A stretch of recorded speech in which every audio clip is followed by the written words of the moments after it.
जय मसीह की। मसीह में मेरे प्यारे भाई और बहनों, मैं आपका भाई सूरज हमेशा की तरह एक बार फिर से आप सभी को सत्य की खोज में स्वागत करता हूं। तो चलिए हम शुरू करते हैं हमारे आज के अध्ययन।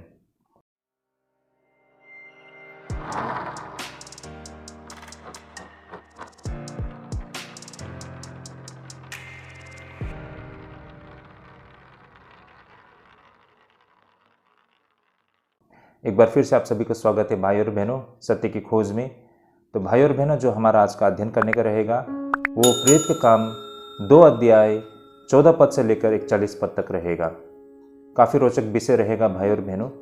हमारा आज का जो विषय रहेगा वो इतिहास की पहली ईसाई प्रचार क्या थी, इस पर आज हम चर्चा करेंगे भाई और बहनों। इससे पहले हमने जो अध्ययन किया था, आप हमारे प्लेलिस्ट से वो सारे वीडियोस देख सकते हैं। इससे पहले हमने पेंतिकोस के दिन पर प्रभु यीशु मसीह ने जिस तरह उनसे वादा किया था, उसके तहत उन्हें जब पवित्र आत्मा मिलती है तो वे आत्मा से परिपूर्ण होकर प्रचार करने के लिए बाहर निकलते हैं। तो वहाँ पर जब वो प्रचार करने के लिए निकलते हैं तो उस दौरान अपने प्रचार में उन्होंने क्या कुछ प्रचार किया था, क्या कुछ बातों पर उन्होंने गवाही दी थी, आज उसी पर हम चर्चा करते हैं भाई और बहनों। तो भाई और बहनों, यही कारण इसे माना जाता है कि ये इतिहास की वो पहली शिष्यों के द्वारा ये प्रचार थी भाई और बहनों। तो इतिहास की वो पहली ईसाई प्रचार को आज हम अध्ययन करने जा रहे हैं। तो भाई और बहनों, हमारा आज का जैसा विषय रहेगा इतिहास की पहली ईसाई प्रचार क्या थी, और उसमें हम जो सब टॉपिक्स हम देखते हैं उस प्रचार में क्या क्या विषय कंटेंट था उस समय। जैसे कि प्रभु के दिन किसे कहा जाता है, तो उस वक्त पतरस और उनके साथियों ने वहाँ पर प्रभु के दिन के विषय में प्रचार की थी, है ना। उन यहूदियों के सामने में, उन इजरायलियों के सामने में यह तथ्य और सत्य रखा था कि प्रभु का दिन किसे कहा जाता है और इसके क्या मायने हैं। और उसके साथ ही भाई और बहनों, दूसरी बातें उन्होंने जो प्रचार की थी वो यह था कि यीशु परमेश्वर की ओर से मसीहा था। तो उन्होंने यहाँ पर ये प्रमाण देने के लिए प्रयास किया है कि यीशु मसीह को परमेश्वर के द्वारा उनके बीच, उनके समक्ष भेजा गया था। तो ये परमेश्वर की योजना के तहत ही था ये सब कुछ। उसे उन्होंने इन्हीं विषयों को उन्होंने लोगों के सामने रखने के लिए प्रयास किया था। और जब इन दो बातों को पर आधार करते हुए जब उन्होंने प्रचार की तो इसका क्या प्रतिक्रिया मिलती है, वो प्रतिक्रिया थी 3000 मसीह विश्वासी उन लोगों ने बपतिस्मा लिया था। तो वो घटना क्या थी, इस पर भी आज हम चर्चा करेंगे। तो ऐसे इतिहास की वो पहले जो प्रचार थी, आज इस पर आज हम अध्ययन करने जा रहे हैं। तो अंत तक बने रहिएगा भाई और बहनों। और इससे पहले के जो वीडियो से आप हमारे प्लेलिस्ट से देख सकते हैं, और हमारे चैनल को सब्सक्राइब करना मत भूलिए, क्योंकि हम इसी प्रकार के अध्ययन को क्या करते हैं, बिल्कुल व्यवहारिक और प्रैक्टिकल टीचिंग हम देने के लिए प्रयास करते हैं भाई और बहनों। तो इससे पहले के जितने भी वीडियो से आप हमारे प्लेलिस्ट से देख सकते हैं। तो चलिए भाई और बहनों, आज के हमारे पहले जो सब टॉपिक है, प्रभु का दिन किसे कहा जाता है, इस पर हम अध्ययन करना शुरू करते हैं। तो वचन अध्ययन करने का रहेगा प्रेरित का काम 2 अध्याय 14 का 21 पद तक में। आइए हम पहले वचन को पढ़ लेते हैं। तो वचन यहाँ पर इस प्रकार लिखा है। पतरस उन 11 के साथ खड़ा हुआ और ऊंचे शब्द से कहने लगा कि हे यहूदियों और हे यरूशलेम के सब रहने वालों, यह जान लो और कान लगाकर मेरी बातें सुनो। जैसा तुम समझ रहे हो ये नशे में नहीं, क्योंकि अभी तो पहर ही दिन चढ़ा है, परंतु यह वो बातें हैं जो योएल भविष्यद्वक्ता के द्वारा कही गई है कि परमेश्वर कहता है कि अंत का दिनों में ऐसा होगा कि मैं अपना आत्मा सब मनुष्यों पर उड़ेलूंगा, और तुम्हारे बेटे और तुम्हारी बेटियां भविष्यवाणी करेगी, और तुम्हारे जवान दर्शन देखेंगे और तुम्हारे पुण्य स्वप्न देखेंगे। वरन मैं अपने दासों और अपनी दासियों पर भी उन दिनों में अपने आत्मा में से उड़ेलूंगा, और वे भविष्यवाणी करेंगे। और मैं ऊपर आकाश में अद्भुत काम और नीचे धरती पर चिन्ह अर्थात लहू और आग और धुएं का बादल दिखाऊंगा। प्रभु के महान और प्रसिद्ध दिन के आने से पहले सूर्य अंधेरा और चांद लहू हो जाएगा, और जो कोई प्रभु का नाम लेगा वही उद्धार पाएगा। ओके, आमेन। प्रभु को धन्यवाद हो इन सारे वचनों के लिए, इन सारे तथ्यों के लिए। तो भाई और बहनों, होता क्या है, हम यहाँ पर देख पाते हैं कि पतरस अपने उन 11 साथियों के साथ खड़ा होकर उचित शब्द से लोगों को गवाही देना वो शुरू करते हैं। तो यही कारण इसे माना जाता है कि ये इतिहास की पहली ईसाई प्रचार थी। तो जैसे कि भाई और बहनों, यहाँ पर पतरस अपने साथियों के साथ वहाँ पर खड़े होकर जब गवाही देते हैं तो वो क्या कुछ कहते हैं, विशेष करके इस विषय में सबसे पहले हम देख पाते हैं वो जो उनके सामने रख रहे हैं वो था योएल भविष्यद्वक्ता की जो भविष्यवाणी थी, उसे आधार बनाते हुए उन्होंने तथ्य और सत्य को रखने के लिए प्रयास किया। तो वे अपनी बातों को इस प्रकार शुरू करते हैं कि सबसे पहले तो वो कहते हैं कि जैसा तुम समझ रहे हो वे नशे में नहीं, क्योंकि अभी तो पहर ही दिन चढ़ा है। तो भाई और बहनों, होता क्या है कि यहाँ पर हम देख पाते हैं इससे पहले जब प्रभु यीशु मसीह के हुक्म के मुताबिक और उनके वादा के मुताबिक प्रभु यीशु मसीह ने जब अपने शिष्यों को, है ना, पवित्र आत्मा की सामर्थ दी, तो वे सारे लोग अन्य अन्य भाषा में लोगों के साथ बातें करना शुरू कर दिया। कहने का तात्पर्य, उन्होंने परमेश्वर के उस महान कार्य की गवाही देना शुरू कर दिया। तो बेशक लोगों के लिए एक नया ऐसी बातें थी जो उनके लिए इतनी आसान नहीं थी इन बातों को समझ पाए, और यही कारण कुछ लोगों ने उनकी मजाक उड़ाते हुए, उनकी ठट्टा करते हुए कहा कि शायद ये लोग नशे में हैं। तो इसी का उत्तर देते हुए पतरस कहते हैं कि ये तो अभी बस दिन का शुरुआती है कि कैसे वे लोग नशे में होंगे, है ना। तो ये लोग नशे नहीं किए हैं बल्कि एक तथ्यों को रख रहे हैं, ये पतरस उनसे कह रहे हैं, और वे उन्हें योएल भविष्यद्वक्ता की उन भविष्यवाणियों को उनके सामने रख रहे हैं। तो भाई और बहनों, यहाँ पर हम देख पाते हैं कि योएल भविष्यद्वक्ता की इस भविष्यवाणी में प्रभु के दिन के विषय में बताया गया है। भाई और बहनों, आइए हम पहले इन वचनों को, इन तथ्यों को समझने के लिए प्रयास करते हैं। भाई और बहनों, ये पैसेज हमें पुराने और नए नियम की बुनियादी अवधारणाओं को आमने सामने लाकर रख देती है, जो कि वास्तव में भाई और बहनों प्रभु के दिन से संबंधित था, जिसे हम the day of the Lord भी कहते हैं। आइए भाई और बहनों, इसे आज हम इस तरह समझने के लिए प्रयास करते हैं, जैसे कि मैंने बिल्कुल शुरुआत में जैसे कहा था कि पतरस ने योएल की पुस्तक से इन वचनों को लिया था, इन भविष्यवाणियों को लिया था, और इससे आधार बनाते हुए यहाँ पर पतरस प्रचार कर रहे हैं। भाई और बहनों, आइए पहले इन वचनों को भी हम पढ़ लेते हैं, जैसे कि यहाँ लिखा है योएल का 2 अध्याय 28 से 32 पद तक में।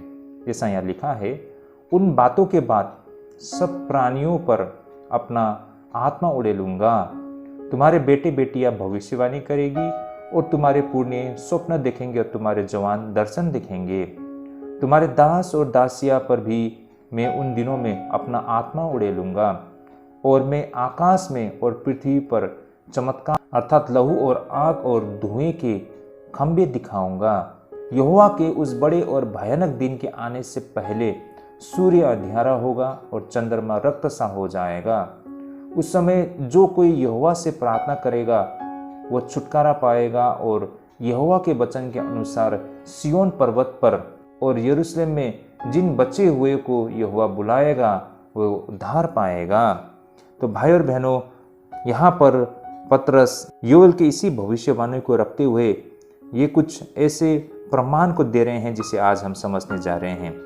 भाई और बहनों, यहाँ पर योएल की इस भविष्यवाणी में हम यहोवा के दिन का वर्णन करते हुए हमको दिखाई पड़ती है। आज इसी पर हमें इस पहले विषय पर चर्चा करना है, क्योंकि पतरस इन्हीं बातों को लोगों के सामने रख रहे थे। तो भाई और बहनों, यहाँ पर यहोवा का दिन जो कहा गया है यहाँ पर, यानी कि प्रभु का दिन। तो जैसे ही हम प्रभु का दिन कहते हैं या फिर यहोवा का दिन कहते हैं, तो हमारे मन में क्या ख्याल आता है ना? इंस्टेंट हमारे थॉट्स क्या होते हैं भाई और बहनों इसे लेकर? शायद हम में से बहुत लोगों को लगे कि ये प्रभु यीशु मसीह के अंत के दिन के विषय में कह रहे हैं ना? जब प्रभु यीशु मसीह का दूसरा आगमन होगा, शायद उसी को ये प्रभु का दिन कहा गया है।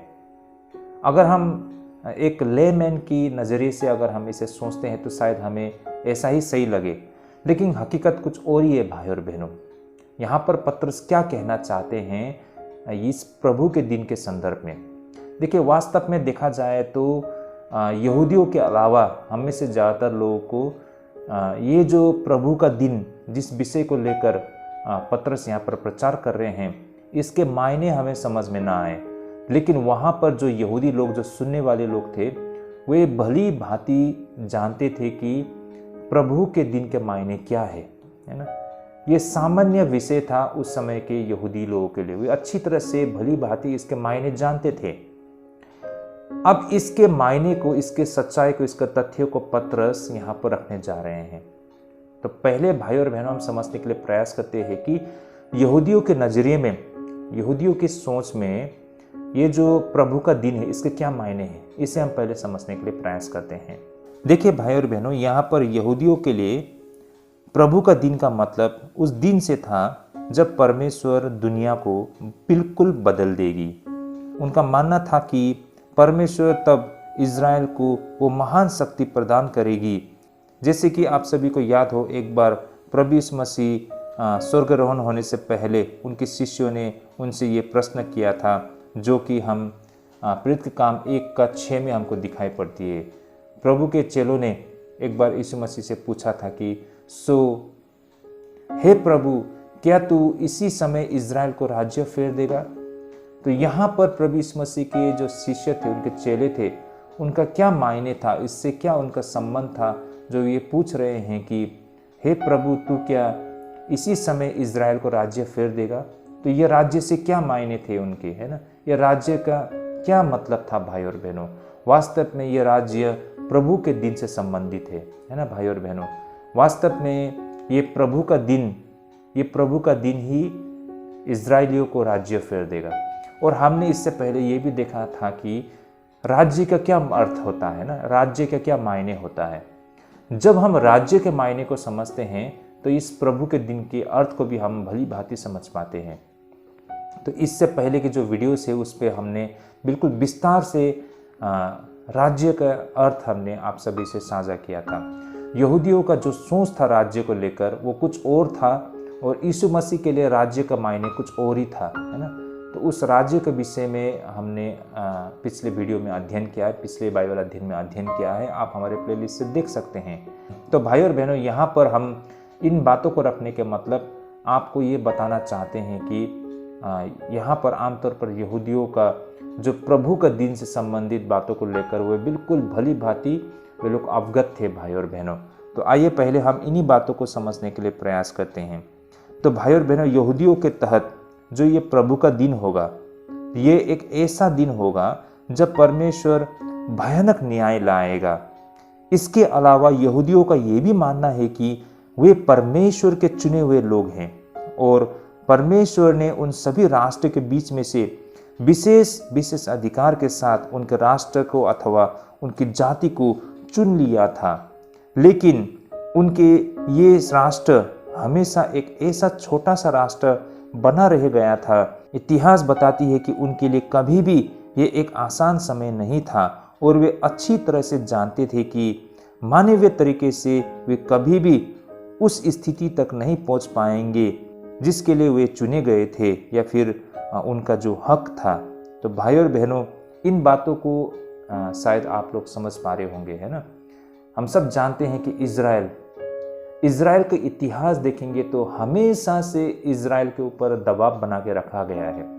इज़राइल कभी न कभी किसी न किसी के अधीन में रहे हैं। उस वक्त भी वे रोमी शासन के अधीन में थे, है ना। तो वे चारों ओर से दुश्मन देश से घिरा होता था और उन पर हमेशा दबाव बना रहता था। इज़राइल बहुत ही छोटा एक देश था और इनफैक्ट आज भी इज़राइल एक बहुत छोटा सा देश है ना। कहे तो एक छोटा सा हमारे देश के एक राज्य के जैसा ही है भाई और बहनों। इतना छोटा सा देश है और ऊपर से चारों ओर से उनको दुश्मन देश के द्वारा घेर के रखा गया है। यानी कि इज़राइल के जितने भी पड़ोसी है वो सारे लोग उनके दुश्मन देश लोग हैं भाई और बहनों। और समय समय पर वे लोग उन पर हमला किया करते थे और आज भी करते हैं भाई और बहनों। तो इतिहास में देखेंगे तो इज़राइलियों का जो समय था इतना सुखद समय नहीं था भाई और बहनों। हर समय उन पर दबाव बना रहता है। यही कारण मानवीय नज़र से ये बिल्कुल संभव नहीं लगता है कि इज़राइल स्वतंत्र होंगे उस समय तक, है ना। ऐसा नहीं लगता था कि इज़राइल स्वतंत्र होंगे और वो एक महान राष्ट्र बन पाएगा, है ना। ऐसा संभव होते हुए नहीं दिखाई पड़ता था, क्योंकि इज़राइल बहुत ही छोटा एक देश था ना, बहुत ही कमज़ोर, और वो कभी न कभी किसी न किसी के अधीन में वो रहा करते थे। इसलिए भाई और बहनों, यहाँ पर ये यहूदी जो लोग थे वे थोड़ा थोड़ा करके वे इस निष्कर्ष पर समय के साथ पहुँच गए थे कि जो मनुष्य नहीं कर सकते हैं उसे परमेश्वर अवश्य कर सकता है। इसलिए वे यहूदी एक ऐसी दिन की प्रतीक्षा करने लगे जब परमेश्वर सीधे इतिहास में हस्तक्षेप करेगा और उन्हें उस सम्मान तक पहुंचा देगा जिसकी उन्होंने हमेशा से सपना देख रखा था, और उस दिन को यहोवा का दिन कहा जाएगा। तो भाई और बहनों, आमतौर पर यहूदियों का ये जो मानना था कि एक दिन उनका मसीहा आएगा और वो मसीहा दाऊद की तरह एक बहुत ही शक्तिशाली होगा, या इनफैक्ट उससे भी कहीं गुना शक्तिशाली होगा, और वो सारे इजरायली जाति को अगुवाई करेगा, है ना। वो सैन्य शक्ति के साथ आया होगा और वो उन्हें अगुवाई करेंगे, उनके दुश्मन देश के साथ लड़ेंगे, उन पर विजय प्राप्त करेंगे, और आगे जाके इजराइल एक स्वतंत्र देश, है ना, एक शक्तिशाली देश, है ना, एक समृद्ध एक देश बन पाएगा, है ना, और वो महान राष्ट्र होगा और यहूदी लोग एक महान जाति ठहरेगा। तो ये वे लोग जो सोच रहे थे ये तब होगा जब मसीहा आएगा, है ना। तो मानवीय नज़र से देखें तो ये संभव नहीं है, लेकिन परमेश्वर के द्वारा संभव है। परमेश्वर मसीहा को भेजेगा तो ये बातें पूरा होगी। तो भाई और बहनों, ऐसा कुछ यहूदियों का मानना था भाई और बहनों, और यही कारण वे लोग इसी दिन की प्रतीक्षा में थे भाई और बहनों। और इसे ही वे लोग यहोवा का दिन भी कहते हैं कि जब मसीहा आएगा और मसीहा जब उनको अगुवाई करेगा, और यही समय यहोवा का दिन यानी कि प्रभु का दिन होगा। भाई और बहन, इसे हम इस तरह भी समझ पाएंगे। देखा जाए तो यहूदियों ने पूरे समय को दो भागों में यानी कि दो युग में, दो एजेस में उन्होंने विभाजित किया था। जैसे कि पहला तो उनके लिए वर्तमान युग, यानी कि उस समय जिस समय में वे लोग रह रहे हैं उनके लिए वो वर्तमान युग था, प्रेजेंट एज, है ना। और वो समय, वो युग बहुत ही दुष्ट और बहुत ही बुरा समय था, और ये युग नष्ट होने के लिए बिल्कुल श्रापित था। तो उनका ऐसा मानना था। और आने वाला जो समय होगा वो समय, वो युग परमेश्वर का स्वर्ण युग होगा, यानी कि गोल्डन एज होगा। अब उन्हीं दो युग यानी कि वर्तमान युग, जब वो लोग जहाँ रह रहे थे, जिस समय में वो लोग रह रहे थे, यानी कि आज से 2000 साल पहले जिस वक्त में वो लोग रह रहे थे, वर्तमान युग, और आने वाले युग के बीच में ही प्रभु का दिन दिखाई पड़ेगी, जो कि एक नए युग की भयानक प्रसाद पीड़ा होगी। यह रात में एक चोर की तरह अचानक आ जाएगी। यह एक ऐसा दिन होगा भाई और बहनों जो दुनिया अपनी नींव तक हिलाई जाएगी। यह एक न्याय और आतंक का दिन ठहरेगी। भाई और बहनों, इस विषय में हम पुराने नियम में कहीं जाके इसके विषय में वर्णन किया गया है, जिसे हम आगे जाके पढ़ेंगे। तो भाई और बहनों, मेरी बातों को आप लोग समझ पा रहे होंगे। यहूदियों का मानना था कि ये सारा समय दो भागों में विभाजित है। एक तो प्रेजेंट एज, जिसे वर्तमान युग वो लोग मानते थे, है ना। उस समय की बातें मैं कह रहा हूँ जिस समय में ये घटना घटी थी, है ना, या प्रभु यीशु मसीह के समय में कह सकते हैं कि आमतौर पर यहूदियों का मानना था कि वो प्रेजेंट एज है, वर्तमान युग है, और बहुत ही बुरा समय चल रहा है उस वक्त, है ना, बहुत ही बुरा दौर है वो। और इसके बाद जो आने वाला समय वो गोल्डन एज होगा ना, वो स्वर्ण युग होगा, वो बहुत ही अच्छा समय होगा। तो ये दो युग, एक पुराने युग को खत्म करने के लिए, एक नया युग को शुरू करने के लिए, है ना, जो वर्तमान समय को खत्म करके एक नया युग को शुरू करने के लिए मसीहा आएगा। इन दोनों युग के बीच में जो मसीहा इस कार्य को करने के लिए आएंगे, उसे ही प्रभु का दिन कहा जाएगा। ऐसा यहूदियों का मानना था भाई और बहनों। अब इन्हीं तथ्यों को यहाँ पर पतरस समझाने के लिए प्रयास कर रहे हैं अपने प्रचार में कि जिस मसीहा का आप लोग इंतजार कर रहे हो, वो मसीहा एक्चुअली आ चुका है ना। वो मसीहा आ चुका है और उन्होंने एक पुराने युग को खत्म करके एक नया युग को शुरू कर दिया है। एक पुराने नियम को खत्म करके एक नया नियम को शुरू कर दिया है। ये एक ओल्ड टेस्टामेंट और न्यू टेस्टामेंट के बीच का एक संबंध है। है ना, उसी समय को प्रभु का दिन कहा जाता है भाई और बहनों। तो ये चीज़ पतरस उन्हें ये समझाने के लिए प्रयास कर रहे हैं, है ना। आप लोग जिस नए युग की शुरुआत की इंतजार कर रहे हो, वो एक नया युग शुरू हो चुका है, और उस नए युग को शुरू करने से पहले जो मसीहा आएंगे, जिसे आप लोग प्रभु का दिन कहते हो, यहोवा का दिन कहते हो, वो दिन, वो समय प्रभु यीशु मसीह में परमेश्वर ने पूरा किया है।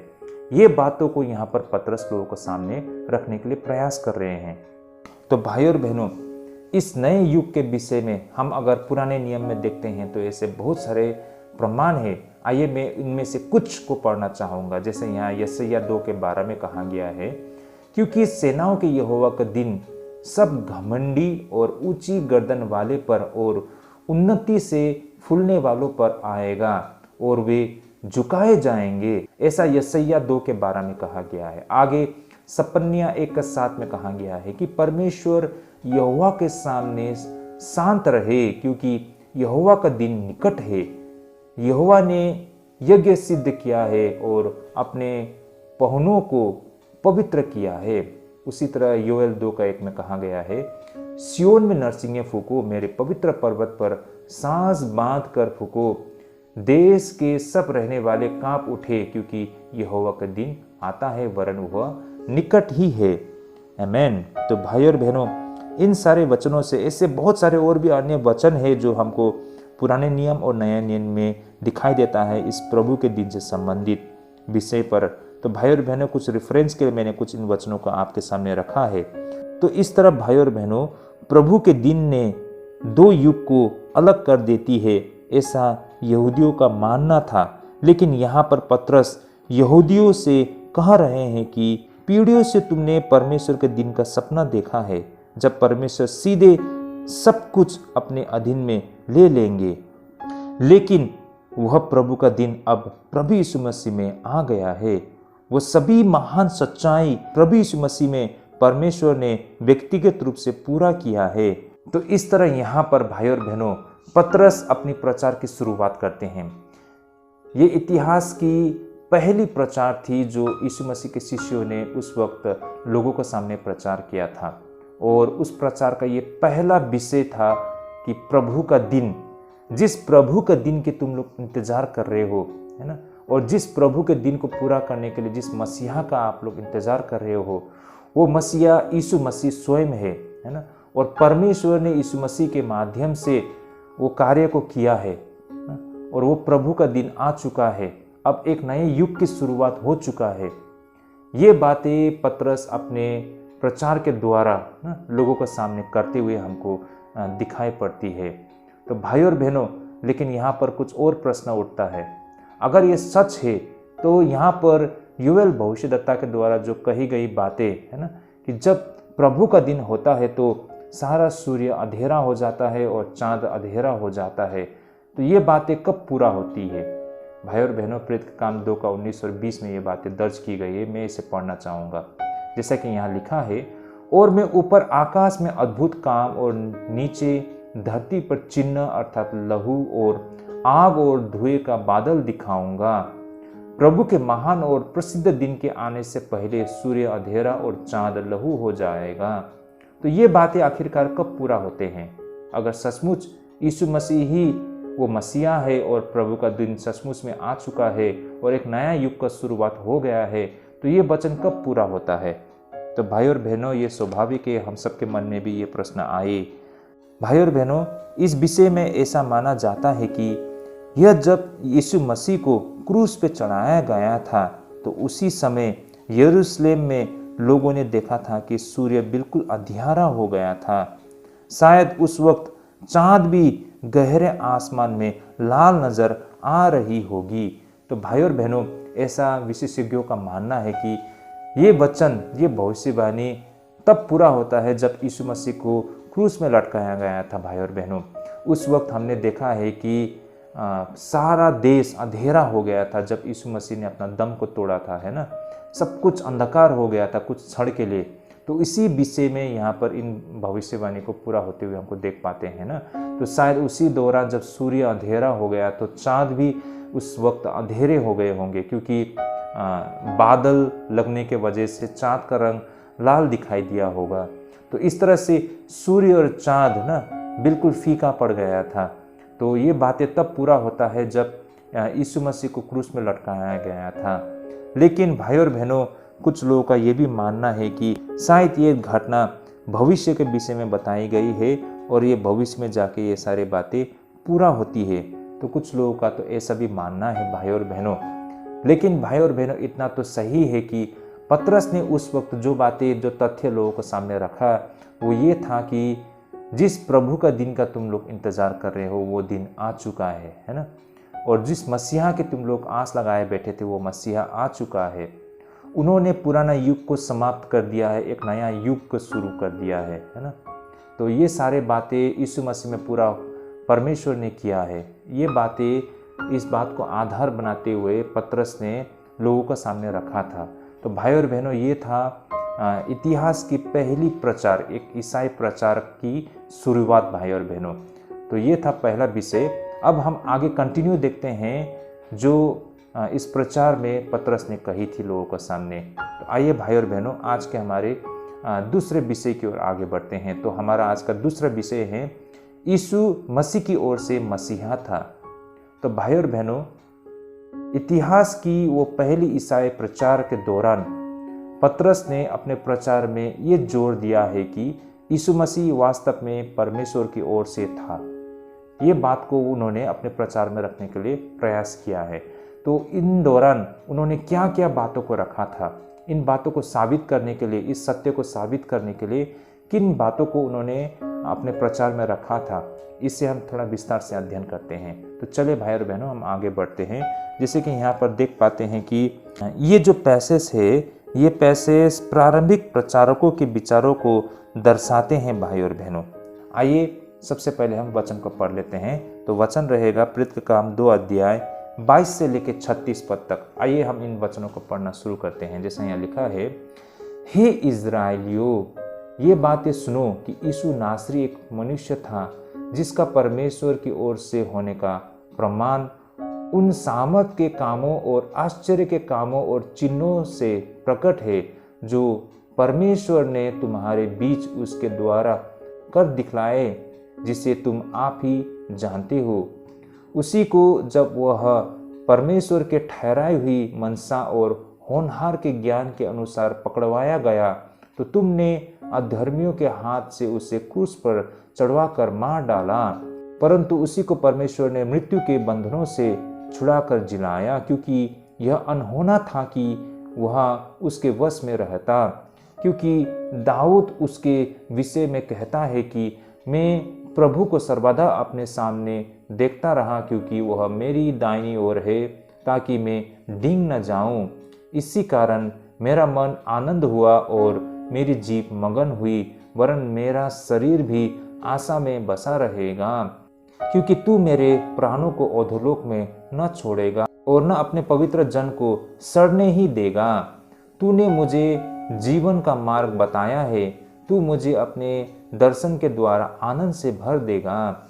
हे भाइयों, मैं उस कुलपति दाऊद के विषय में तुमसे साहस के साथ कह सकता हूँ कि वह तो मर गया और गाड़ा भी गया और उसकी कब्र आज तक हमारे यहाँ वर्तमान है। सो भविष्यद्वक्ता होकर और यह जानकर कि परमेश्वर ने मुझसे शपथ खाई है कि मैं तेरे वंश में एक व्यक्ति को तेरे सिंहासन पर ठहराऊंगा। उसने होनहार को पहले से ही देखकर मसीह के जी उठने के विषय में भविष्यवाणी की कि ना तो उसका प्राण अधोलोक में छोड़ा गया और न उसकी देह सड़ने पाई। इसी यीशु को परमेश्वर ने जिलाया, जिसके हम सब गवाह है। इस प्रकार परमेश्वर के दाहिने हाथ से सर्वोच्च पद पाकर और पिता से वो पवित्र आत्मा प्राप्त करके जिसकी प्रतिज्ञा की गई थी, उसने यह उड़ेल दिया है जो तुम देखते और सुनते हो। क्योंकि दाऊद तो स्वर्ग पर नहीं चढ़ा, परंतु वह आप कहता है कि प्रभु ने मेरे प्रभु से कहा, मेरे दाहिने बैठ जब तक कि मैं तेरे बैरियों को तेरे पांवों तले की चौकी न कर दूं। सो अब इज़राइल का सारा घराना निश्चित जान ले कि परमेश्वर ने उसी यीशु को, जिसे तुमने क्रूस पर चढ़ाया, प्रभु भी ठहराया और मसीह भी। आमीन। तो भाई और बहनों, यहाँ पर इस पैसेज के द्वारा हम ये समझ सकते हैं कि प्रारंभिक प्रचारकों के विचार को यहाँ पर इस पैसेज में दर्शाया गया है। जब वे प्रचार करते थे शुरुआती दौर में, तो किन विषयों को लेकर वो प्रचार किया करते थे, इस पैसेज में हमको स्पष्ट दिखाई देती है। जैसे कि पहला तो यह पैसेज में जोर देकर कहा गया है कि क्रूस कोई दुर्घटना नहीं थी, बल्कि यह तो परमेश्वर का अनंत योजना से संबंधित था, जैसे 23 पद में कहा गया है। आइए मैं इसे एक बार फिर से पढ़ना चाहूँगा। उसी को जब वह परमेश्वर के ठहराई हुई मनसा और होनहार के ज्ञान के अनुसार पकड़वाया गया, तो तुमने अधर्मियों के हाथ से उसे क्रूस पर चढ़वा कर मार डाला। तो भाई और बहनों, यहाँ पर हम देख पाते हैं कि क्रूस कोई दुर्घटना नहीं थी, बल्कि यह तो परमेश्वर का अनंत योजना से बिल्कुल संबंधित है। भाई और बहनों, प्रेरित के काम की विचार यीशु मसीह के मृत्यु के विषय में हमारी सोच को दो गंभीर त्रुटियों से हमारी रक्षा भी किया करता है। जैसे कि भाई और बहनों, पहला तो क्रूस आपातकालीन उपाय नहीं है जिसे परमेश्वर ने यूं ही छोड़ दिया था जब बाकी सब कुछ विफल हो गया था। कहने का तात्पर्य, मानव जाति को बचाने का परमेश्वर का सारा योजना विफल हो गया था, तो परमेश्वर ने क्रूस के साधन को अपनाया था। ऐसा नहीं है भाई और बहनों, बल्कि यह तो बिल्कुल शुरुआत से ही परमेश्वर का कार्य का एक योजना था। वो परमेश्वर का योजना का एक भाग था। भाई और बहनों, ये बातों को हमें पहले तो समझना होगा। दूसरा, हमें यह भी कभी नहीं सोचना चाहिए कि यीशु ने जो कुछ भी यहाँ पर किया है, उन्होंने मनुष्यों के प्रति परमेश्वर के दृष्टिकोण को बदल दिया है। सत्य तो ये था कि भाई और बहनों, परमेश्वर द्वारा यीशु को भेजा गया था। इसे हम इस तरह समझ सकते हैं, क्रूस एक खिड़की है जो हमें परमेश्वर के हृदय में अनंत काल से पीड़ित प्रेम को देखने की अनुमति देती है। भाई और बहनों, आप लोग इन बातों को समझ पा रहे होंगे ना। भाई और बहनों, क्रूस एक ऐसा साधन है जिस क्रूस के माध्यम से हम परमेश्वर को प्रेम को एहसास कर सकते हैं। परमेश्वर मानव जाति से कितना प्रेम करता है हमें यहाँ दिखाई पड़ता है ना, कि परमेश्वर ने अपना एकलौता पुत्र हमारे लिए ना, हमारे दुख को भोगने के लिए, हमारे बदले में वो क्रूस में चढ़ा था ना, हमारे लिए उन्होंने दुख भोगा था, कष्ट को सहा था।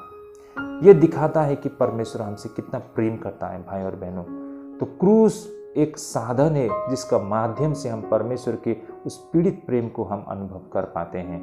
उसी प्रकार भाई और बहनों, प्रेरित के काम इस बात पर भी जोर देते हैं कि ये किसी भी तरह से उन लोगों के अपराध को कम बिल्कुल नहीं करती है जिन्होंने यीशु को सूली पर चढ़ाया था।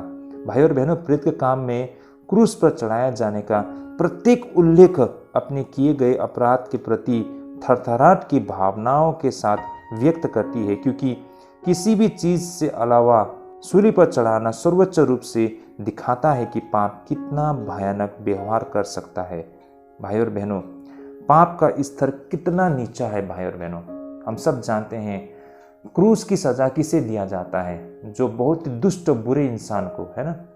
और यीशु मसीह एक धर्मी और पवित्र जन जिनको क्रूस पर टंगाया गया था। तो यहाँ पर हमको ये बात समझ में आती है कि पाप का स्तर कितना नीचा है भाई और बहनों, है ना। वो इतना नीचे जा सकता है कि एक धर्मी जन को क्रूस में उन्होंने टंगवाने के लिए मजबूर किया। भाई और बहनों, ऐसा क्यों है, किस लिए है? तो यहाँ से हमें पाप की उस इतनी निचले स्तर को देख पाते हैं जिसको कतई भी क्षमा नहीं किया जा सकता है ना।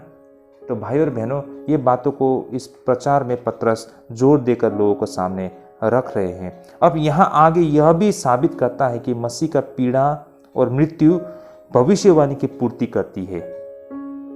पतरस यहाँ पर ये लोगों को बताने के लिए कोशिश कर रही है कि मसीहा की पीड़ा और मृत्यु भविष्यवाणी की पूर्ति थी। भाई और बहनों, प्रारंभिक प्रचारकों को ऐसा करना पड़ा था कारण यहूदियों के लिए सूली पर चढ़ाए गए मसीहा का विचार अविश्वसनीय था। बिल्कुल स्वाभाविक है भाई और बहनों, है ना। अगर यीशु सचमुच में मसीहा होता तो क्यों उसे क्रूस में लटकाया गया? ऐसा उनका प्रश्न होना यह बिल्कुल स्वाभाविक है। इनफैक्ट आप और हमारे लिए तो आज भी ये बातें बिल्कुल स्वाभाविक है। देखिए, उस समय यहूदियों का ये प्रश्न होना ये क्यों स्वाभाविक है? ये इसलिए था कि भाई और बहनों, यहूदी लोग क्रूस के मायने को समझते थे और मसीहा का मायने को भी भली भांति जानते थे। तो ये कैसे संभव हो सकता है कि मसीह जो पवित्र जन परमेश्वर के ओर से हैं, उसे क्रूस पे लटकाया गया, है ना? तो शायद सचमुच यीशु ने कुछ गुनाह किया था तो उसको सजा मिली और वो मसीहा नहीं था, ऐसा यहूदियों का मानना है। इनफैक्ट हमारे देश में भी ऐसे बहुत सारे लोग ये प्रश्न करता है कि यीशु अगर वास्तव में परमेश्वर की ओर से था, यीशु सचमुच शक्तिशाली और परमेश्वर था, तो क्यों वो अपने आप को बचा नहीं पाए? ऐसा लोग प्रश्न करते हैं ना, क्यों उसे क्रूस में लटकना पड़ा था? तो बेशक उनका ये प्रश्न बिल्कुल मूर्खता भरा प्रश्न है भाई और बहनों, और वो सच्चाई को नहीं जानते, नहीं समझते, इसलिए वो ये लोग इस तरह से प्रश्न करते हैं। तो उस समय भी यहूदियों का ये मानना सोचना था कि ये कैसे संभव है, इम्पॉसिबल है, जिसे क्रूस में टंगाया गया वो मसीहा हो सकता है। लेकिन इन बातों को यहाँ पर शिष्य जब पहली बार प्रचार करते हैं तो इन सारे बातों को एड्रेस करते हैं। भाई और बहनों, यहूदियों का ऐसा कुछ सोचना कोई गलत भी नहीं था, क्योंकि उनकी व्यवस्था ये बताती है कि फांसी पर लटका हुआ मनुष्य परमेश्वर की ओर से श्रापित होती है, जैसे कि व्यवस्था विवरण में ये बातें बताई गई है। आइए मैं इसे पढ़ना चाहता हूँ। व्यवस्था विवरण: तो वह लोथ रात को वृक्ष पर टंगी न रहे, अवश्य उसी दिन उसे मिट्टी देना, क्योंकि जो लटकाया गया हो वह परमेश्वर की ओर से श्रापित ठहरता है।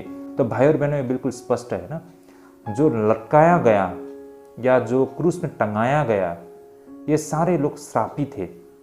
तो भाई और बहनों, यही तो यहाँ यहूदियों का एक प्रश्न था कि जो जिसको टंगाया गया, लटकाया गया, वो श्रापित है, वो कैसे मसीहा हो सकता है ना?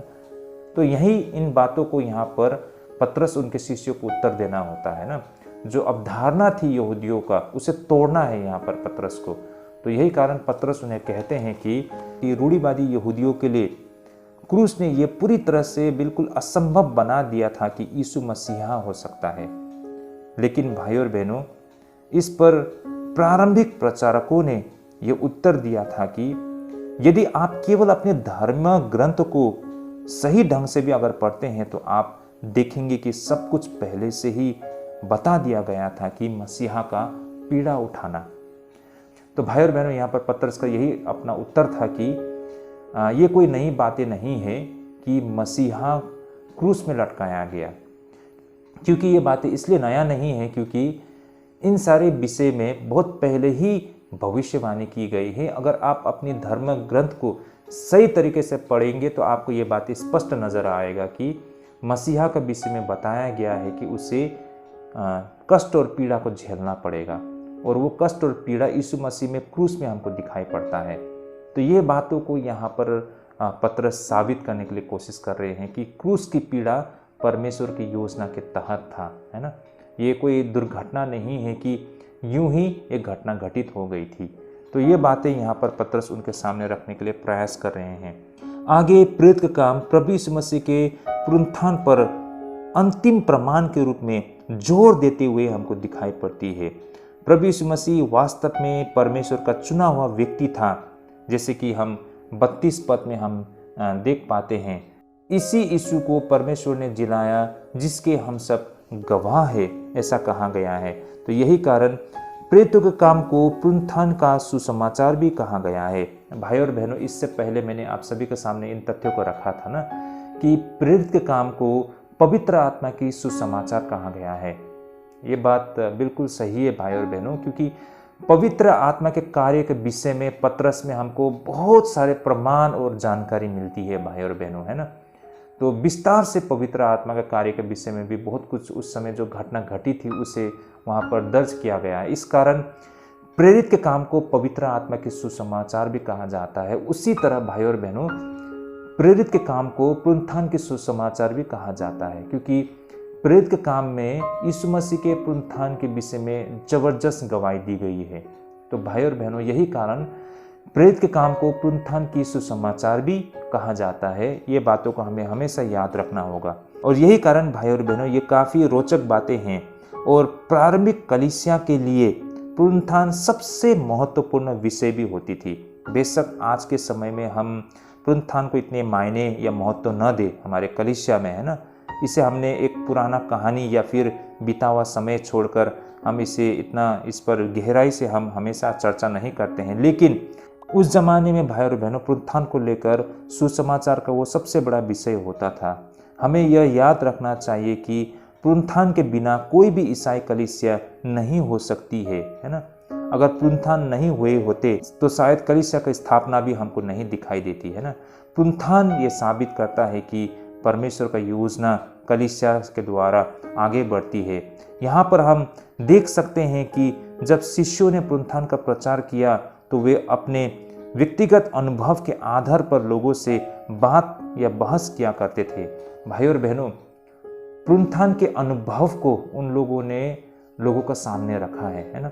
उन्होंने प्रभु यीशु मसीह के पुनरुत्थान को अपने जीवन में किस तरह अनुभव किया है, उन तथ्यों को उन्होंने लोगों के सामने रखा, जो कि बहुत ही पावरफुल और बहुत ही इफेक्टिव था। यहाँ पर हम पुनरुत्थान के विषय पर यह कहना चाहेंगे कि जब प्रभु यीशु मसीह को क्रूस में चढ़ाया गया था तो उस वक्त प्रभु यीशु मसीह के चेले बिल्कुल चौंक गए थे उस घटना को लेकर ना, क्योंकि उन्होंने कभी नहीं सोचा था कि यीशु मसीह के साथ ऐसा कुछ हो सकता है ना, उनके साथ ऐसा कुछ हो सकता है।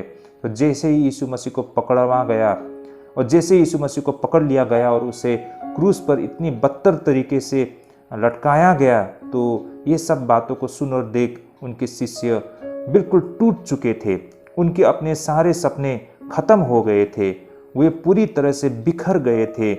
लेकिन यह पुनरुत्थान ही था जिसने वो सब बदल दिया और कायर से नायक में उन्हें बदल दिया था। भाई और बहनों, ये बहुत ही इंटरेस्टिंग विषय हैं भाई और बहनों, है ना, बहुत ही रोचक विषय हैं।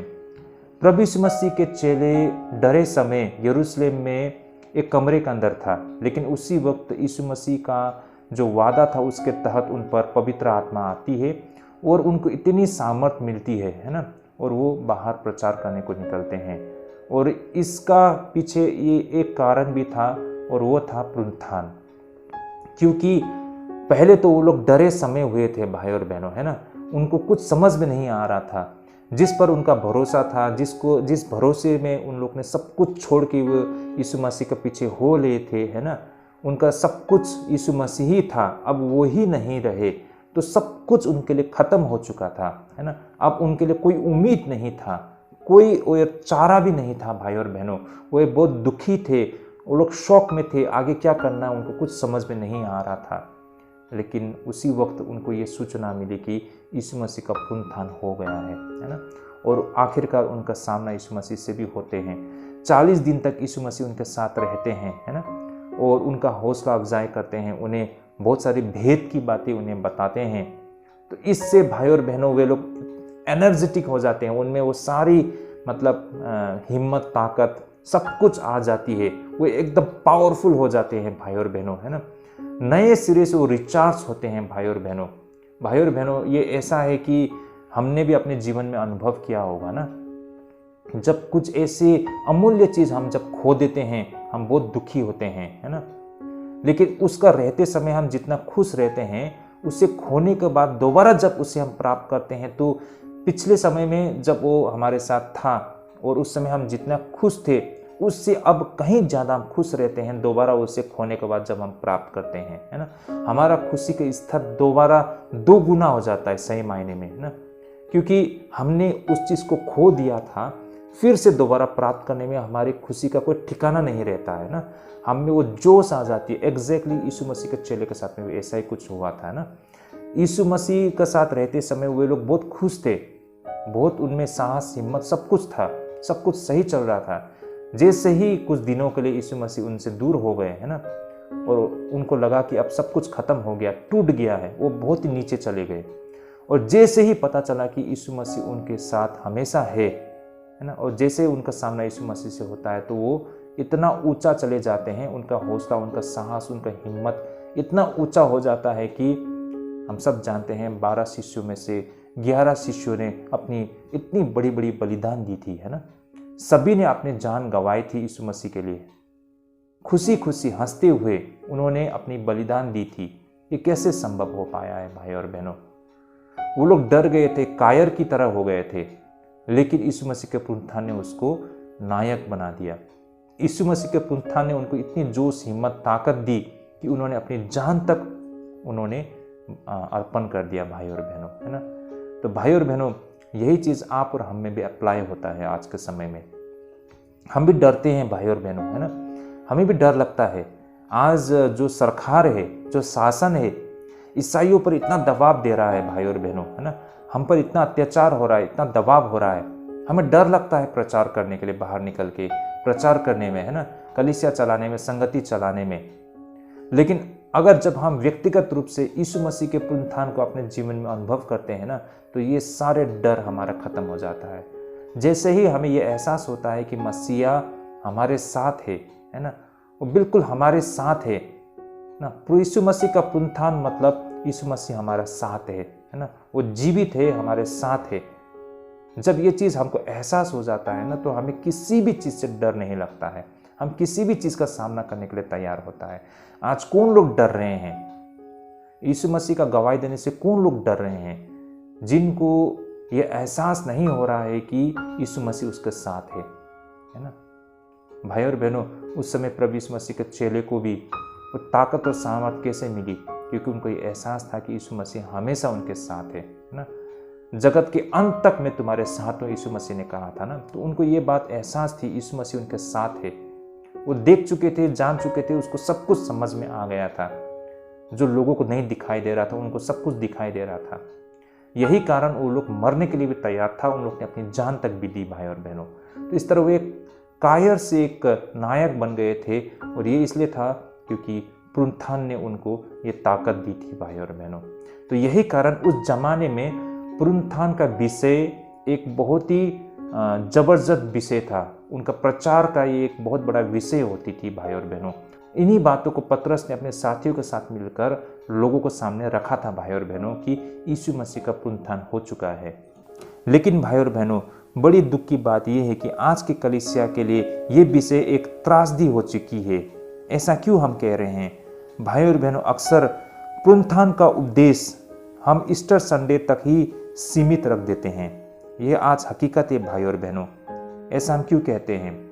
पुनरुत्थान को लेकर आमतौर पर हम कलीसिया में आज इतना चर्चा नहीं करते हैं, है ना, इस विषय पर इतना चर्चा नहीं करते हैं।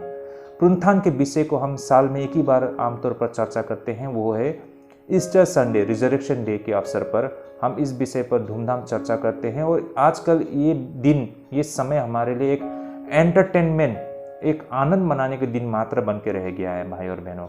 हम नाचते गाते खाते पीते हैं और उसी के साथ वो दिन भी चला जाता है और ये विषय भी हमसे दूर चले जाते हैं।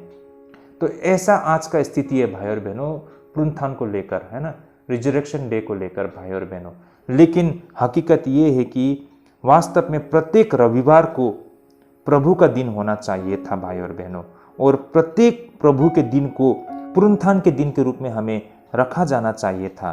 तो भाई और बहनों, पुनरुत्थान मात्र ईस्टर संडे तक सीमित नहीं, बल्कि वास्तव में ये हर रविवार हमारे लिए एक पुनरुत्थान का दिन होना चाहिए, है ना। और इनफैक्ट क्यों हर रविवार, ये तो हर दिन, हर समय, हर पल हमारे लिए पुनरुत्थान का दिन होना चाहिए।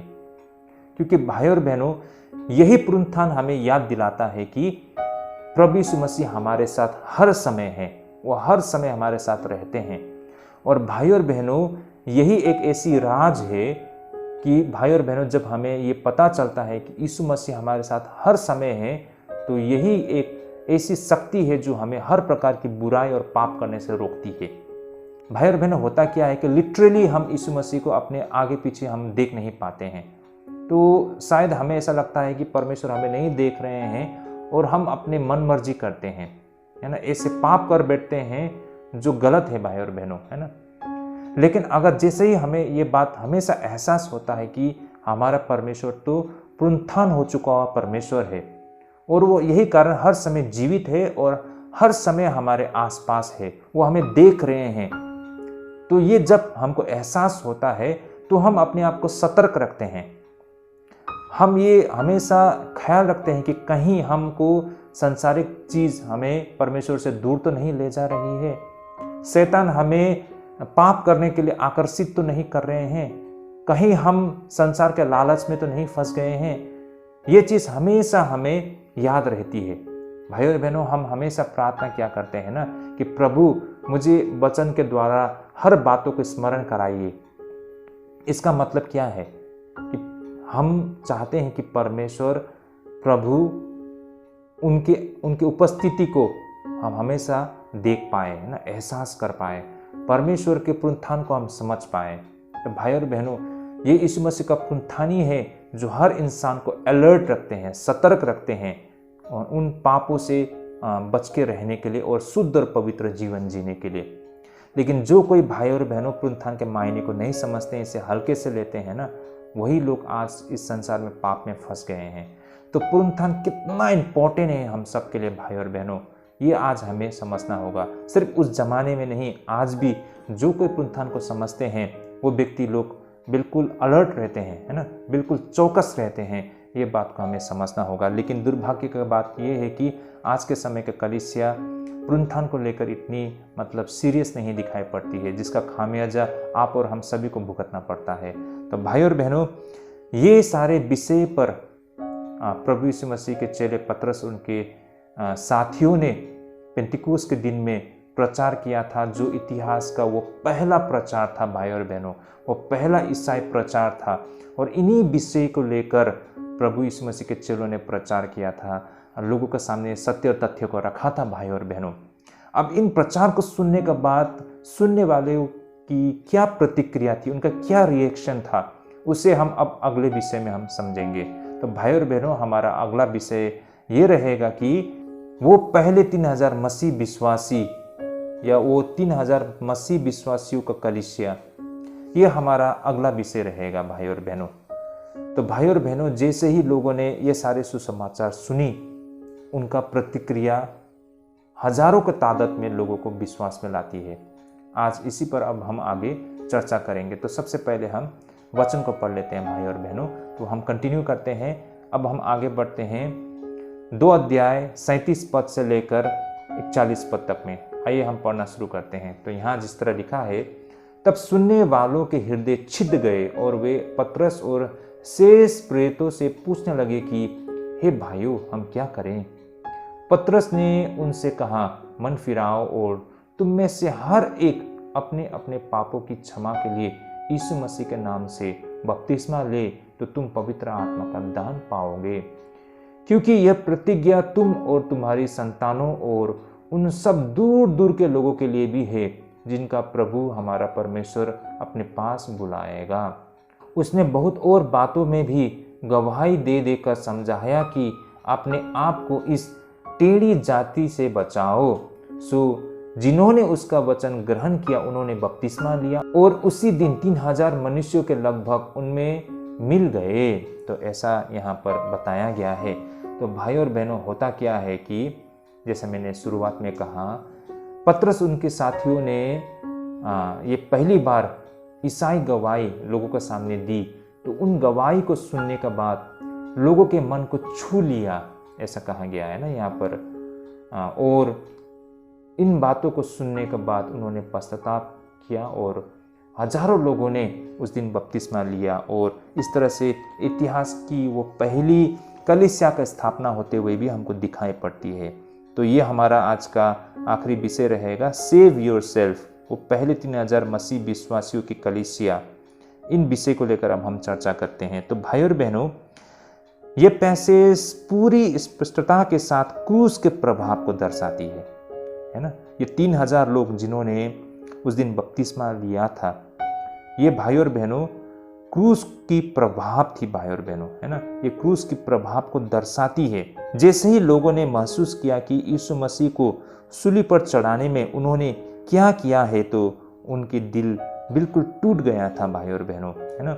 उनको जब ये एहसास हुआ, जब पतरस ने सारे तथ्य के साथ मसीहा की सच्चाई को उनके सामने रखा, यीशु मसीह के विषय में उन सारे तथ्य और सच्चाई को उनके सामने रखा, उनको ये बातें विस्तार से बताए जाने पर उनको समझ में आई, है ना। तो उनको ये एहसास हुआ कि उन्होंने बहुत बड़ा गुनाह किया है ना। उन्होंने मसीहा को क्रूस में लटका दिया गया है। तो उनके मन टूट गए भाई और बहनों, वो बहुत दुखी हो गए। जैसे कि यहाँ पर 37 पद में कहा गया है ना, तब सुनने वालों के हृदय छिद गए, मतलब उनके दिल को छू लिया, उनका दिल बिल्कुल टूट गया था भाई और बहनों, वो बहुत दुखी हो गए थे। तो भाई और बहनों, आप सभी को याद हो, एक बार प्रभु यीशु मसीह ने कहा था, जब मैं पृथ्वी से उठा लिया जाता हूं तो सभी लोगों को अपने पास खींच लूंगा, यूहन्ना 12:32 में। तो भाई और बहनों, यह वही कुछ अब हम उस वक्त होते हुए देख पा रहे थे। यीशु मसीह जब स्वर्गारोहण हो गए तो उनके बाद उन्होंने किया हुआ कार्य को, और यीशु वास्तव में कौन था, परमेश्वर की योजना को, ये सारे बातें जब शिष्यों ने लोगों को बताना शुरू किया तो तब लोगों को सच्चाई समझ में आना शुरू हो गया ना, और वो क्रूस की ओर आकर्षित होना शुरू हो गया। तो इस तरह भाई और बहनों, क्रूस ने लोगों को आकर्षित किया था भाई और बहनों, है ना। तो ये बातें आज भी उतना ही लागू है ना। क्रूस लोगों को बिल्कुल आकर्षित करता है। क्रूस की वो पीड़ा, क्रूस की वो घटना बहुत सारे लोगों को आकर्षित करता है। मैं एक इससे संबंधित एक तथ्य को आपके सामने रखने की प्रयास करता हूँ। आप सभी को याद होगा, पैशन ऑफ क्राइस्ट एक फिल्म था जो यीशु मसीह के पीड़ा से संबंधित एक फिल्म बनाई गई थी, हॉलीवुड की फिल्म, मेल गिब्सन द्वारा डायरेक्टेड। तो ये फिल्म को आप में से ज़्यादातर लोगों ने देखी होगी भाई और बहनों। तो ये फिल्म जब पहली बार हमारे शहर में भी आया था और थिएटर में ये फिल्म को चलाया गया था, तो बहुत सारे लोग इस फिल्म को देखने के लिए गए थे। तो इस फिल्म को देखते समय मात्र विश्वासी नहीं बल्कि अन्य विश्वासी लोग भी फिल्म को देखने के लिए गए थे। अपने विश्वासी दोस्तों के साथ हो सकता है, या फिर बहुत लोग यूं ही, एक हॉलीवुड का फिल्म है तो इसे देखने के लिए वो चले गए थे, और लोगों ने सुना था कि ये फिल्म बहुत ज़बरदस्त फिल्म है। तो यही कारण बहुत सारे लोग ये फिल्म को देखने के लिए गए थे। लेकिन जैसे ही फिल्म ख़त्म हो गया और लोग बाहर निकलना शुरू किए, तो हमने देखा है कि बहुत सारे अन्य विश्वासी भी रो रहे थे, उनकी आंखों में आंसू था, है ना। तो ऐसा क्यों है? क्योंकि उन लोग ने भी ये यीशु मसीह के पीड़ा को विस्तार रूप से समझा, है ना। उस फिल्म के द्वारा विस्तार रूप से दिखाया गया कि यीशु मसीह को किस तरह पीड़ा को सहना पड़ा था ना, किस कष्ट से होके गुजरना पड़ा था। उनका कुछ गुनाह नहीं था ना, बल्कि वो तो आप और हमारे लिए क्रूस में बलिदान हो गया था। तो ये सारे बात को फिल्म में बिल्कुल विस्तार से दिखाया गया। लोगों ने इन बातों को समझा तो वो लोग रो पड़े थे। बेशक वो लोग अन्य विश्वासी थे, और ऐसा नहीं कि वो पहली बार यीशु मसीह को क्रूस में लटकाने के विषय में उन्होंने सुना था। बहुत पहले से सारा दुनिया जानता है कि यीशु मसीह को क्रूस में लटकाया गया था, उनको भयानक मृत्यु दी गई थी, है ना। लेकिन भाई और बहनों, जब इन्हीं बातों को बिल्कुल डिटेल से, है ना, बिल्कुल विस्तार से इन बात को सही तरीके से जब लोगों ने समझा तो उनको एहसास हुआ। तो ये एहसास तब होता है जब आप सीरियसली इन चीज़ों को लेते हैं। इसी तरह फिल्म को देखते समय भी लोगों ने इसे सीरियसली देखा तो उनको समझ में आया, वो लोग रो पड़े थे भाई और बहनों। तो यही बातें भाई और बहनों, पतरस ने भी अपने साथियों के साथ मिलकर जब क्रूस की पीड़ा के विषय में, क्रूस की हकीकत को लोगों को सामने रखा तो लोगों के दिल को छू लिया था, है ना। लोगों को जब एहसास हुआ कि वही लोगों ने यीशु मसीह को क्रूस में टंगा दिया था, है ना, तो उनकी अपनी गलती के एहसास होता है तो वो लोग बहुत दुखी थे, वो लोग रो रहे थे भाई और बहनों, है ना। ये बातें यहाँ पर कहा गया है। तो इस तरह भाई और बहनों, वास्तव में क्रूस लोगों को आकर्षित करती है। जब क्रूस की पीड़ा और क्रूस की हकीकत और क्रूस की सच्चाई को जब लोगों को पता चलता है तो लोग क्रूस की ओर आकर्षित होती है। तो यीशु मसीह ने कही हुई बातें आगे जाके इस तरह पूरा होते हुए हमको दिखाई पड़ती है। तो भाई और बहनों, अब जब लोगों ने सच में ये बातों को एहसास किया कि उन्होंने एक बहुत बड़ी गुनाह को किया है, तो भाई और बहनों, उन्हें इसकी प्रतिक्रिया देनी चाहिए, और उनसे ये प्रतिक्रिया होती है। और वो क्या था भाई और बहनों? वो था पश्चाताप। भाई और बहनों, जब लोगों को एहसास हुआ कि उन्होंने बहुत बड़ा गुनाह किया है ना, इन बातों को लेकर उन्हें बहुत दुखी महसूस हुआ है, तो उनकी प्रतिक्रिया पश्चाताप में बदल गया है। सबसे पहले और सबसे महत्वपूर्ण ये बातें हैं भाई और बहनों, जिसे हम हल्के से नहीं ले सकते हैं ना। लेकिन सही मायने में भाई और बहनों, पश्चाताप का क्या अर्थ होता है, ये भी बहुत महत्वपूर्ण है। मूल रूप से इस शब्द का अर्थ होती है बाद में की गई विचार, है ना। इसके शाब्दिक अर्थ को लेते हैं, यानी कि ये शब्द जो पश्चाताप है, ये पश्चाताप शब्द के अर्थ को अगर हम लिटरली लेते हैं तो इसके मायने होते हैं बाद में की गई विचार अक्सर एक दूसरा विचार दिखाता है कि पहला विचार गलत था। यानी कि आपने जो पहला डिसीजन लिया था, जो पहले आपका विचार था, अब आपको महसूस होता है कि वो गलत था। तो वास्तव में पश्चाताप के लिटरल मीनिंग है ना, शाब्दिक अर्थ कुछ ऐसा बनता है भाई और बहनों। तो इस तरह भाई और बहनों, इस शब्द का अर्थ होता है मन का परिवर्तन। लेकिन भाई और बहनों, मन का परिवर्तन, कार्य में परिवर्तन की आवश्यकता पड़ती है।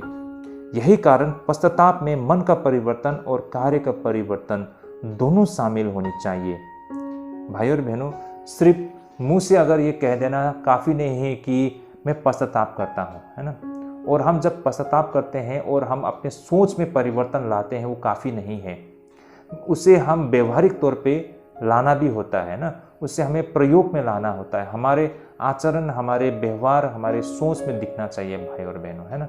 सिर्फ ये मान लेने से नहीं होता है कि ये गलत था, लेकिन उन गलतियों को छोड़ना भी। यही कारण पश्चाताप का मायने ये भी माना जाता है कि जो गुनाह हमने किया है उसको दोबारा हम रिपीट नहीं करेंगे, उसे नहीं दोहराएंगे, है ना। जो गुनाह, जो गलती किया है, मैंने मान लिया है कि वो गलत था, अब उसे मैं दोबारा कभी रिपीट नहीं करूंगा। लेकिन भाई और बहनों, हम पश्चाताप तो कहते हैं, लेकिन फिर से दोबारा उसी गलती को हम करते हैं, तो क्या उसे पश्चाताप माना जा सकता है? आपने मात्र अपने मन से सोचा कि ये गलत है, लेकिन कभी भी उसको प्रैक्टिकली एक्सेप्ट नहीं किया, तो उसे पश्चाताप नहीं कहा जा सकता है। मुंह से पश्चाताप करना और मन से पश्चाताप मान लेना ये काफ़ी नहीं है। पश्चाताप का मतलब है कि दोबारा उन चीज़ को नहीं करना, है ना, वो प्रैक्टिकली दिखाई देना पड़ता है, तभी माना जा सकता है उसे पश्चाताप। बहुत सारे विश्वासी लोग हर दिन पश्चाताप करते हैं, लेकिन उनका पश्चाताप अधूरा है भाई और बहनों, है ना। वो सिर्फ मन से पश्चाताप करते हैं, है ना, लेकिन और प्रैक्टिकली वो लोग पश्चाताप नहीं करते हैं। तो यही कारण भाई और बहनों, बार बार एक ही पाप को वो करते रहते हैं। जिस पाप को लेकर वो पश्चाताप करते हैं, उसी पाप को फिर कल अगले दिन या दूसरे दिन वो कर बैठते हैं, क्योंकि उनका पश्चाताप अधूरा है भाई और बहनों। इसलिए मन का परिवर्तन काफ़ी नहीं है, बल्कि कार्य में परिवर्तन होना ये बहुत ज़रूरी है। यही कारण पश्चाताप में मन का परिवर्तन और कार्य का परिवर्तन दोनों शामिल होती है, ऐसा कहा जाता है।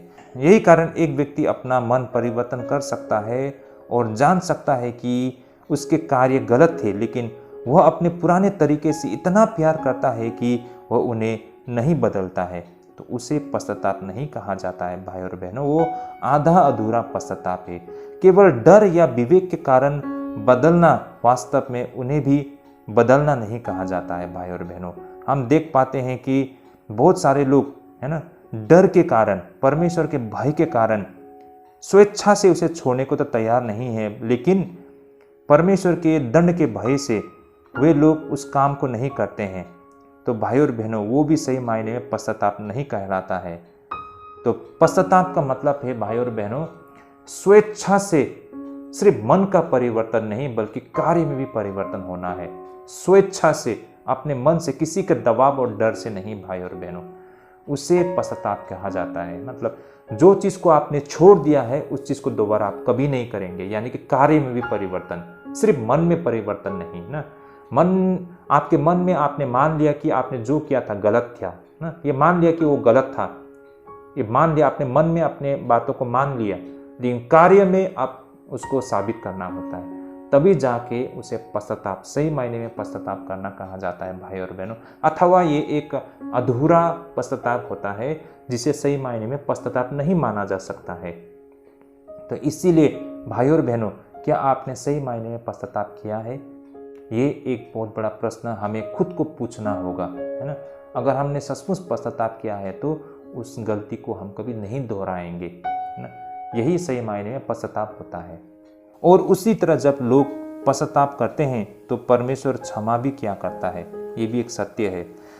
बेशक जो पाप हो चुका है उसे दोबारा सही नहीं किया जा सकता, जितना नुकसान होना था वो हो चुका है, लेकिन जब हम अपनी गलतियों के लिए पश्चाताप या क्षमा मांगते हैं तो टूटा हुआ संबंध फिर से जुड़ जाती है। ये भी एक सत्य और तथ्य है भाई और बहनों। बहुत समय में लोगों को लगता है कि हमारे पश्चाताप करने से हमारा जो नुकसान हो गया था उसका भरपाई हो जाएगा। ऐसा नहीं है भाई और बहनों। आपने जो पाप किया है उस वजह से आपको जो नुकसान है वो नुकसान को आपको ही उठाना पड़ेगा, इसका भरपाई नहीं होगा भाई और बहनों। लेकिन अब आगे से भाई और बहनों आपका संबंध सही बना रहेगा, अब आगे से आपका सब कुछ ठीक होगा। ये बातों को हमें समझना होगा। ये इस तरह से भाई और बहनों, मैं एक उदाहरण देना चाहता हूँ। मान लीजिए आपके बच्चे ने एक बहुत ही कीमती चीज, मान लीजिए एक शीशे के बोतल है ना, एक बहुत ही कीमती शीशा का बोतल को आपके बच्चे ने अपने हाथों से गिरा के उसे तोड़ दिया है ना। लेकिन उसने जानबूझ के नहीं किया है, उससे ये गलती हो गई है ना, या फिर जानबूझ के भी हो, उसने उस ग्लास को तोड़ दिया है और उसको तुरंत एहसास हो गया है कि उसने बहुत बड़ा गलती किया है ना। और वो अपनी माता से या अपने पेरेंट्स से है ना, वो माफ़ी मांगता है कि उससे गलती हो गया है, क्षमा कर दे। क्या उसके माता पिता उसकी गलती के लिए क्षमा नहीं करेंगे? जरूर क्षमा करेंगे ना, क्योंकि उसने माफ़ी मांगा है अपनी गलती के लिए, और उसके माता पिता जरूर क्षमा करेंगे।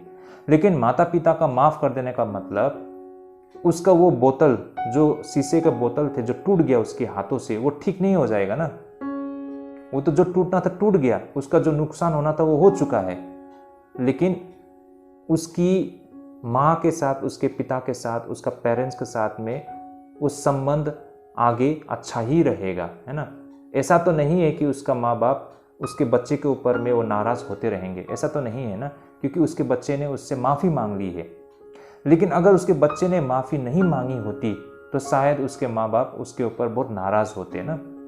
लेकिन उसने पश्चाताप किया है, क्षमा मांगा है, इस वजह से उसके माँ बाप का उस पर वो नाराज़गी नहीं रहेगी, है ना।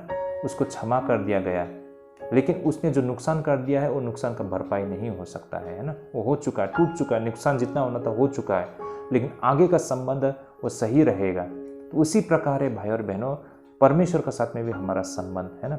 हमने पिछले दिनों में जितना पाप किया था, जितना नुकसान उठाया था हमको, वो उसको भुगतना हमें पड़ेगा ही, उसका कोई चारा नहीं है। लेकिन अब आगे से हमारा संबंध परमेश्वर के साथ सही रहेगा, ये बातों को हमें यहाँ पर समझना होगा। और इन्हीं बातों को हम यहाँ होते हुए देख पाते हैं।